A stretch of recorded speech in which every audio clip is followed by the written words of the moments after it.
मारवाड़न जी मिठड़ी बोली गली गली ऐं घर घर गूंजन सिंध अमर जा नारा नारा नारा नारा नारा जिए सिंध जिए सिंध। जुड़ो में सकाफती रंग निखरी पिया।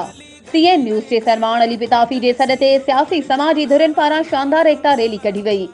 जुड़ो में सिंध जी सकाफ़त जा रंग निखरी पिया। शहर जे मुख़्तलिफ़ सियासी समाजी तंज़ीमुनि, अवामी तहरीक सिंध तरक्की पसंद पार्टी, क़ौमी अवामी तहरीक, जस्कम नौजवान समाजी तंज़ीम ऐं ॿियनि पारां एडवोकेट मुमताज़ खोसो, कादिर भंभरो, सज्जाद कुंभर, शाहिद कलोई, इशफाक लगारी, डॉक्टर इरफान कोलाची जी अॻवानी में प्याला होटल खां पुराणी नेशनल बैंक चौक ताईं शानदार एकता रैली कढी वई।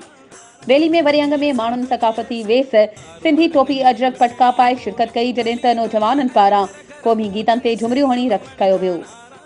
वधीक ख़बरुनि ऐं अपडेट्स जे लाइ असांजे चैनल खे सब्सक्राइब कयो ऐं हा, बेल आइकन खे प्रेस करणु न विसारिजो त जीअं असांजी हर नई अचण वारी वीडियो तव्हां ताईं पहुची सघे।